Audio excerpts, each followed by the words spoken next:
Good morning students. આજે આપણે એકાઉન્ટનું chapter number 2 શેરનું મૂલ્યાંકન અને યુનિટ પણ 2 શેરના મૂલ્યાંકન વિશે જોશું. તો આપણે એમ થાય કે શેરનું મૂલ્યાંકન શું છે? તો શેરના મૂલ્યાંકન માટે આપણે જોઈએ તો જ્યારે કોઈ પણ કંપનીના શેરની મોટા પાયા પર હેરફેર કરવાની હોય, દાખલા તરીકે જોઈએ તો કંપનીના સંયોજન વખતે એક કંપની બીજી કંપનીને ખરીદ કિંમત પેટે શેર આપે. દાખલા તરીકે કોઈ બે કંપની હોય તો એક કંપનીનો સમાવેશ બીજામાં કરી નાખે, એટલે કે બંને કંપનીનું સંયોજન થઈ જાય છે. દાખલા તરીકે હીરો અને હોન્ડા બંને કંપની હતી, અલગ અલગ હતી. હવે બંનેનું સંયોજન થઈ ગયું એટલે કંપની એક બની ગઈ, હીરો અને હોન્ડા બંને અલગ અલગમાંથી એકમાં થઈ ગઈ. બરાબર? તો ત્યારે કંપનીનું મૂલ્યાંકન કરવું જરૂરી બનતું હોય છે. તો એના આધારે કોઈ એક કંપનીની ખરીદ કિંમત કેટલી ગણવી અને એના પેટે કંપની પોતાના કેટલા શેર આપવા એ શું થાય છે? નક્કી થાય છે. આમ વિવિધ પ્રસંગોએ શેરનું મૂલ્ય નક્કી કરવાનો પ્રશ્ન ઉપસ્થિત થાય છે કે હવે આપણે કઈ રીતના શેરનું મૂલ્ય છે એ નક્કી કરવું. સ્ટુડન્ટ્સ, આપણા સમક્ષ એક છે કે શેરના મૂલ્યાંકનના સંજોગો. તો કયા કયા સંજોગોની અંદર શેરનું મૂલ્યાંકન થઈ શકે? તો એમાં પહેલું છે, જે કંપનીના શેરના ભાવ બજારમાં બોલાતા ન હોય તેવી ખાનગી અને જાહેર બંને પ્રકારની કંપનીઓના શેરની ખરીદ વેચાણ માટે શેરનું મૂલ્યાંકન કરવું જરૂરી બને છે. કે અહીંયા શું પરિસ્થિતિ થાય છે? તો ખાનગી અને જાહેર બંને પ્રકારની કંપની છે કે જેના બજાર ભાવમાં શેર બજારમાં જેના ભાવ છે એના શેરના ભાવ બોલાતા નથી, તો એના ખરીદ વેચાણ માટે પણ જરૂરી છે.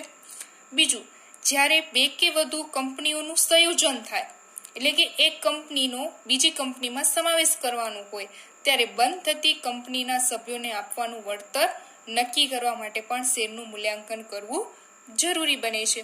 ત્રીજું, ભાગીદારી પેઢી શેર ધરાવતી હોય એ પેઢીનું વિસર્જન થાય ત્યારે શેરની વહેંચણી ભાગીદારો વચ્ચે કરવી હોય ત્યારે. હવે ભાગીદારી પેઢી છે વિસર્જન થાય છે તો ફરી પાછું એ જે એના વેચણી શેરની વેચણી શું કરવી પડે? એના ભાગીદારો વચ્ચે કરવી પડતી હોય છે. પછી ચોથું છે કે બેંક જ્યારે શેરની જામીનગીરી પર નાણાં ધીરે ત્યારે સલામત મર્યાદા નક્કી કરવા. બરાબર? હવે શું કરે છે? શેર ઘણી વખત બેંક છે તો એ બેંક એ શેર આધારિત એનામાં શું આપશે? આપણે નાણાં આપતી હોય છે. તો ત્યારે પણ એ સલામત છે એના નાણાં, એની મર્યાદા નક્કી કરવા માટે. પાંચમું, જ્યારે કંપની ધારા કલમ 494 મુજબ પુનઃરચના થાય ત્યારે કેટલાક વિરોધી કે તરકારી શેર હોલ્ડરો હોય એમને વળતર ચૂકવવા માટે પણ મૂલ્યાંકન જરૂરી બને છે.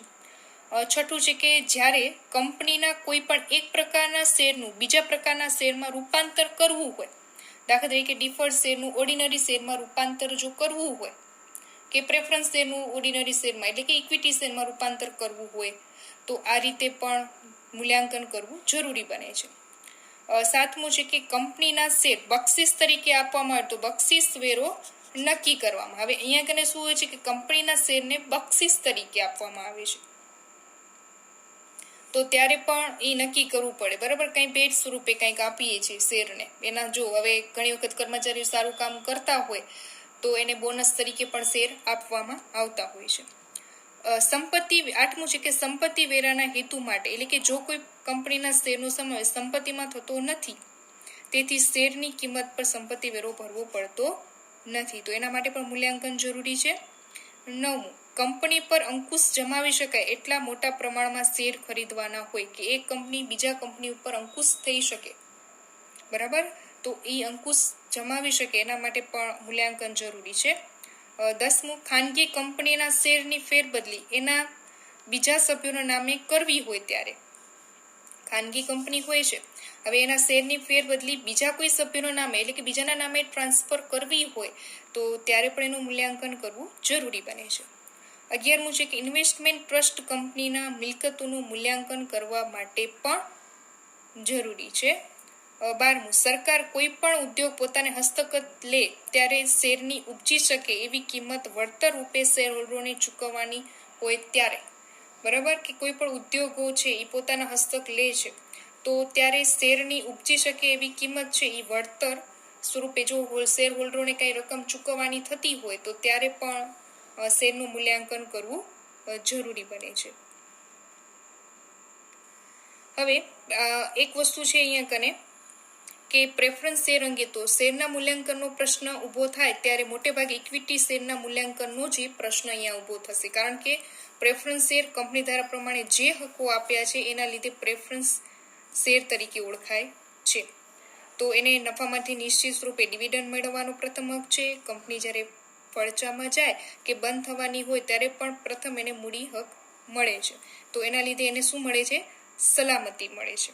અને ડિવિડન્ડ મેળવવા પણ અને મૂડી કરવાની બાબતમાં પછી પણ એને વધતા નફામાંથી એને કાંઈ મળતું નથી, એટલે કે નફો વધઘટ થાય તો ઇક્વિટીને ડિવિડન્ડ એને વધઘટ સ્વરૂપે મળતું હશે, પ્રેફરન્સ પર કોઈ અસર થતી નથી. એટલે એના લીધે એના શેરના બજાર ભાવ પર કોઈ અસર થશે નહીં.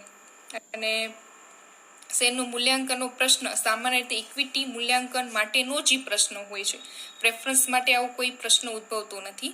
પરંતુ જો પ્રેફરન્સને આવા કોઈ હક ન હોય તો ઇક્વિટી જેવા જ ગણાય છે અને બંને પ્રકારના શેરના ભાવ એકસાથે ત્યારે ગણવામાં આવતા હોય છે. એટલે ખાસ ઇક્વિટી જે શેર છે એના માટે જ મૂલ્યાંકન આધારિત ગણવાનું થતું હોય છે.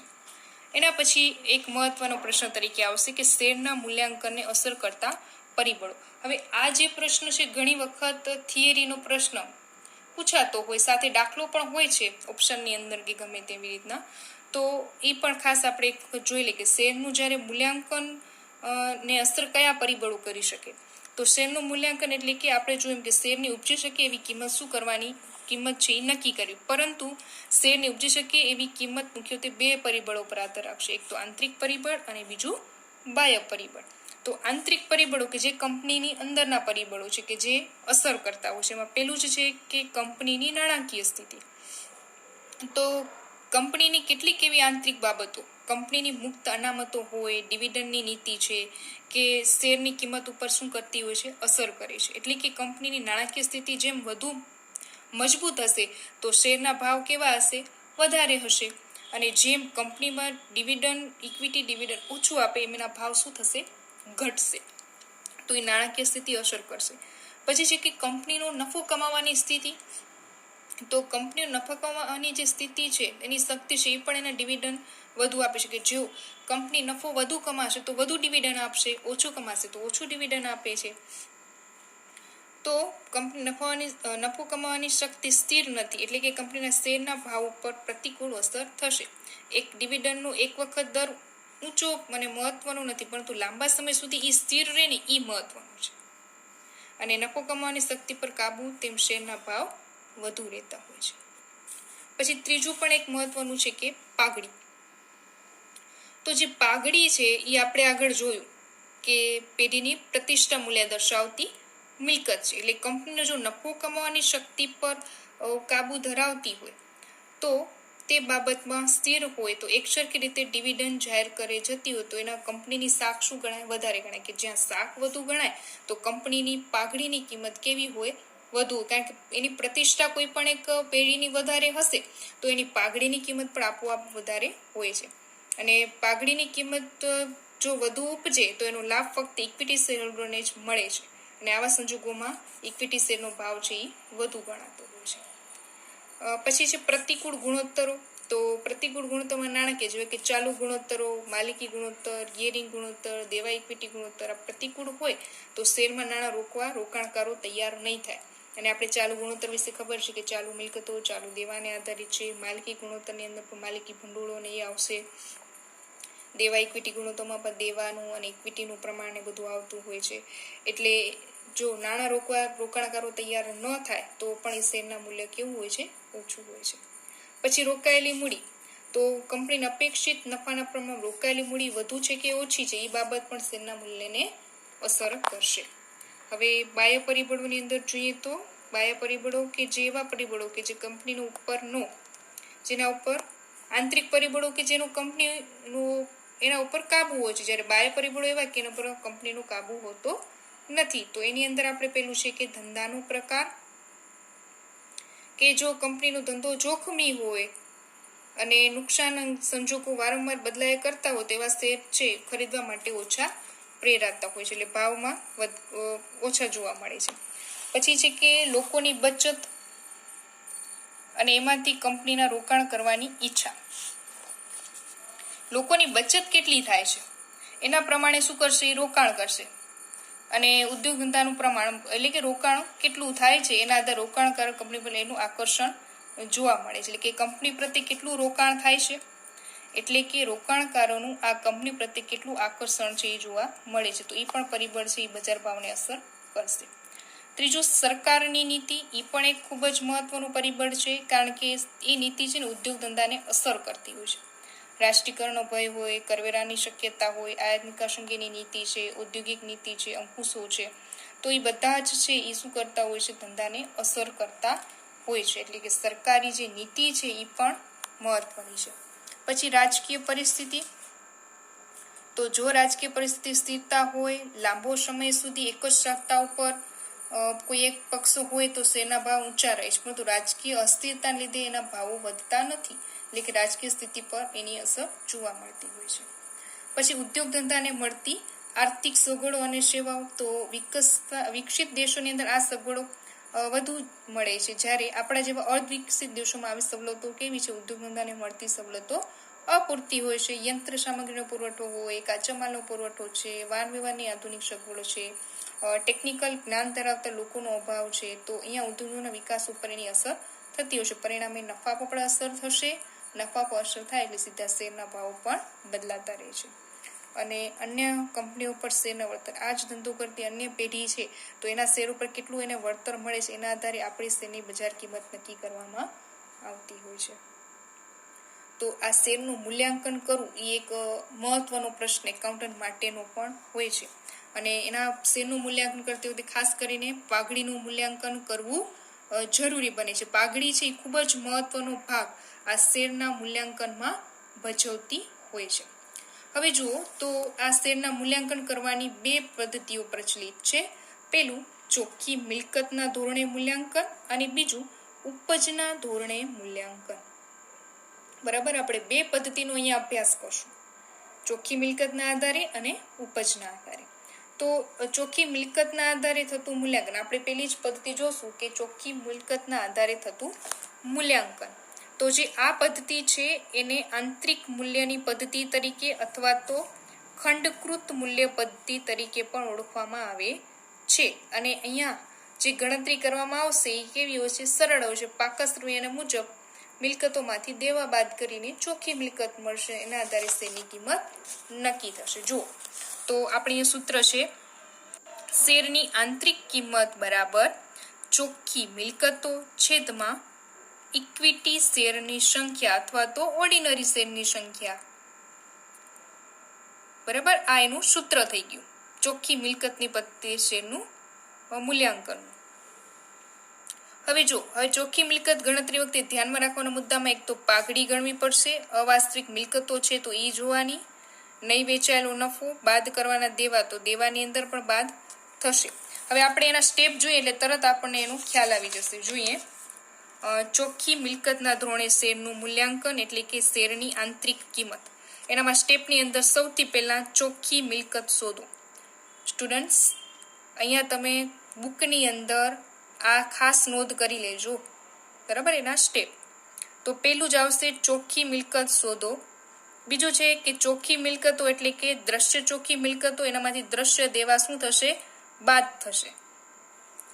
પછી પાઘડી શોધવી હોય તો ચોખ્ખી મિલકતમાં એ ઉમેરવી પડશે. જે પાઘડી શોધેલી હોય તો ઠીક છે, નહીં તો આપણને શોધવી પડશે અને ચોખ્ખી મિલકતની અંદર એ ઉમેરવી પડશે, પાઘડીને ઉમેરવી પડશે. અને જો પાઘડી શોધતા ચોખ્ખી મિલકતની ગણતરી વખતે બિનધંધાકીય રોકાણો બાદ કર્યા હોય તો પણ તેની બજાર કિંમત છે એ ઉમેરવી પડશે. એટલે કે બિનધંધાકીય રોકાણો પણ આવશે અને પાઘડી પણ આવશે ચોખ્ખી મિલકતની ગણતરી કરતી વખતે. બરાબર, આજે ચોખ્ખી મિલકતમાં પાઘડી પહેલા ઉમેરાઈ જશે, અને જો પાઘડી શોધતા ચોખ્ખી મિલકતની ગણતરી કરશું પછી તેમાં બિનધંધાકીય રોકાણો બાદ કર્યા હતા એ બજાર કિંમતમાં પછી ઉમેરવા પડશે. ચોખ્ખી મિલકત શોધતા પ્રેફરન્સ શેર મૂડી પર એનામાં ડિવિડન્ડ બાદ કરવાનું. અને કારણ કે ઇક્વિટી શેરનું મૂલ્ય શોધવાનું હોવાથી ઇક્વિટી શેરનો મોટે ભાગે ચોખ્ખી મિલકતો આવશે એ રીતે ગણવાનું છે. અને છેલ્લે એનું સૂત્ર કે ચોખ્ખી મિલકતો છેદમાં ઇક્વિટી શેરની સંખ્યા. બરાબર. હવે જો ચોખ્ખી મિલકત કઈ રીતે ગણવી, તો કાયમી મિલકતોની ઉપજ કિંમતે, સ્ટોકને ચાલુ એની બજાર કિંમતે ગણવાનું, રોકાણો પણ ચાલુ બજાર કિંમતે ગણવાના, પરચુરણ દેવાદારો ગાલખાત બાદ કર્યા પછી ઉપજી શકે એ રીતે કિંમતે ગણવાના, અને પાકા સરવૈયામાં બતાવેલી કાલ્પનિક અને અવાસ્તવિક મિલકતોને રદ કરીને પાઘડીની કિંમત અગાઉના પ્રકરણમાં છે એ મુજબ જ આપણને ગણવાની છે. ચોપડે નહીં નોંધેલ બધી જ મિલકતોને દેવા ધ્યાનમાં લેવાના છે. બરાબર. આ હતા એના સ્ટેપની અંદર. ઓકે સ્ટુડન્ટ્સ, તો હવે આપણે આજે એક ઉદાહરણ જોઈએ.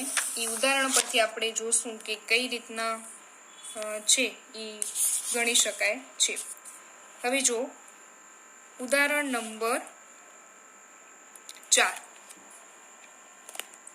ઉદાહરણ નંબર 4માં કે નીચે આપેલી માહિતી ઉપરથી ક્ષ કંપનીના ઇક્વિટી શેરની આંતરિક કિંમત નક્કી કરો. બરાબર, અહીંયા કીધેલું છે આપણને આંતરિક કિંમત નક્કી કરો.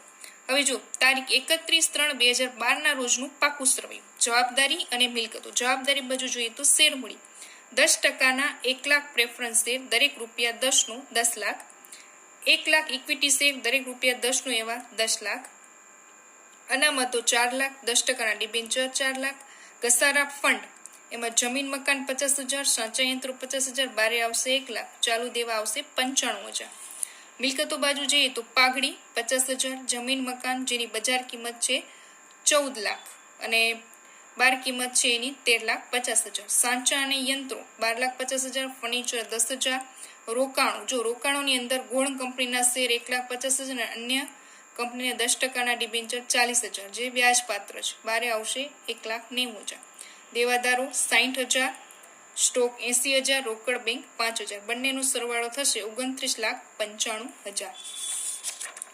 હવે જોઈએ તો આપણને અહીંયા કીધેલું છે કે કંપનીની પાઘડીની કિંમત અધિક નફાથી 3 ગણી ગણવાની છે. અધિક નફાથી 3 ગણી ગણવાની છે આપણને કીધેલું છે. હવે કંપનીનો સરેરાશ વાર્ષિક નફો 50% કરવેરા બાદનું આપેલું છે 2,73,000. રોકાયેલ ઇક્વિટી મૂડી ઉપર અપેક્ષિત વળતરનો દર કેટલો છે? 10% છે. અને આપણે કીધેલું છે કે પાઘડીની આપણે આગળ કીધું કે આંતરિક કિંમત છે એ આંતરિક કિંમત નક્કી કરો. ઓકે, તો હવે આપણે એનામાં સૌથી પહેલા પાઘડીની ગણતરી કરવી પડશે, કારણ કે પાઘડી આપણને નવી નથી આપેલી અને અહીંયા કીધેલું છે કે અધિક નફાના 3 વર્ષના આધારે પાઘડી છે એ ગણવાની છે, એટલી આપણને વિગત આપેલી છે. તો સૌથી પહેલા રોકાયેલી મૂડીમાં મિલકતો જુઓ તો જમીન મકાન 14 લાખ. હવે આગળ આપણે જોઈએ તો જમીન મકાનની કિંમત બજાર કિંમત 14 લાખ આપેલી છે અને બારે કિંમત 13,50,000 આપેલી. તો આપણે કઈ ધ્યાનમાં લેશું? બજાર કિંમત. તો બજાર કિંમત 14 લાખ. એના પછી સાચા અને યંત્રો. તો જો સાચા અને યંત્રો કેટલા છે? 12,50,000. અને એનામાં શું કીધેલું છે? ઘસારા ફંડ આપેલું છે સાચા યંત્રોનું 50,000. તો આપણે સૌથી પહેલા શું કરશું? 50,000 બાદ કરશું એટલે આવશે 12 લાખ. બરાબર, અહીંયા 14 લાખ, અહીંયા 12 લાખ. હવે ફર્નિચર જુઓ તો ફર્નિચર અને ગૌણ કંપનીના શેર બંને ધ્યાનમાં લેશું. જો ફર્નિચર છે 10,000 અને ગૌણ કંપનીના શેર કેટલા છે? 1,50,000 છે. તો એ જે ધંધાકીય રોકાણો હતા એ આપણે ધ્યાનમાં લઈ લીધા. બરાબર. પછી દેવાદારો, સ્ટોક અને રોકડ. તો જોઈ લઈએ આપણે આગળ. જુઓ દેવાદારો 60,000, 80,000 સ્ટોક અને રોકડ સિલક 5,000. એટલે હવે એનો બધાનો સરવાળો થશે 29,05,000. એનામાંથી બાદ થશે દેવા. હવે જો આપણા પાસે દેવા કેટલા છે? તો ચાલુ દેવા 95,000 છે આપણા. ચાલુ દેવા 95,000 છે આપણા પાસે. અને બીજું છે એક ડિબેન્ચર છે જો 4 લાખ અને ચાલુ દેવા છે 95,000. તો એ બંને વસ્તુ આપણે શું કરીએ? અહીંયા કને બાદ કરી નાખીએ એટલે આવશે 4,95,000. તો ચોખ્ખી મિલકત કેટલી મળી? મિલકતો માઇનસ દેવા કરે એટલે 24,10,000 શું મળશે?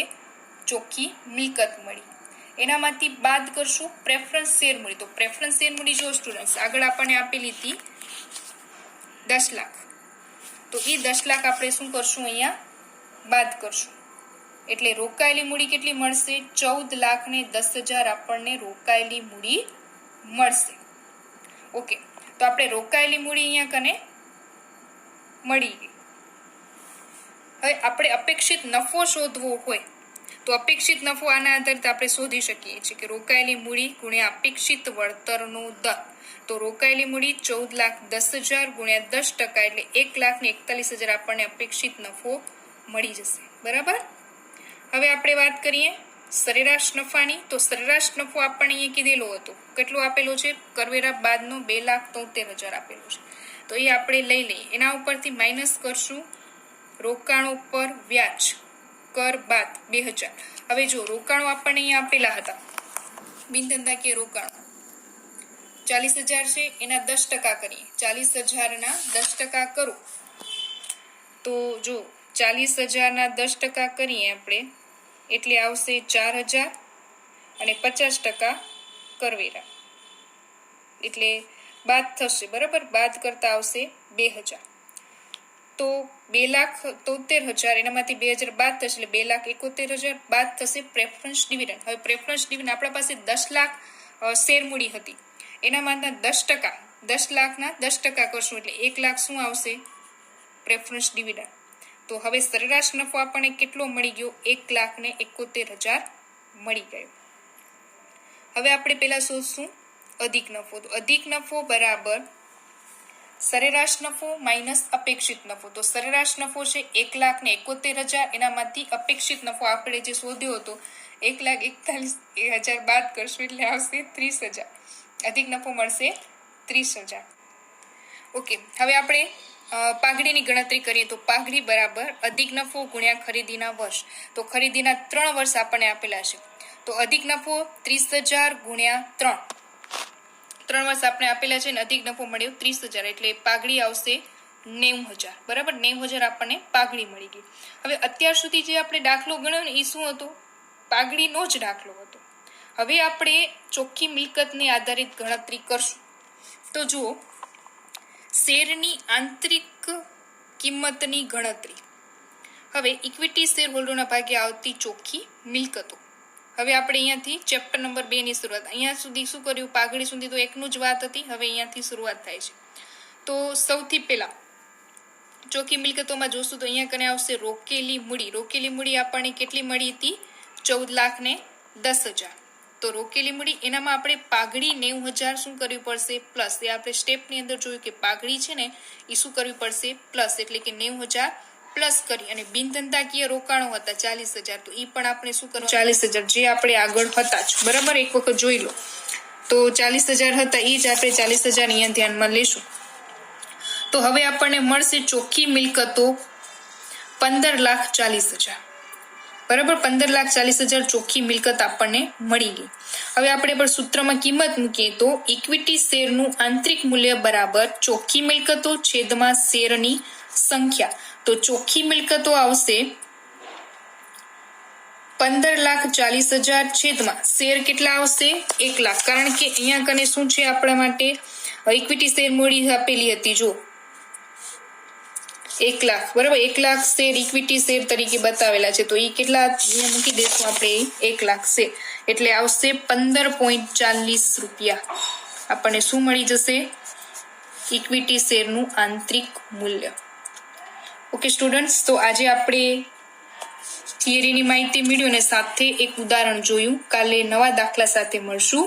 Thank you and take care.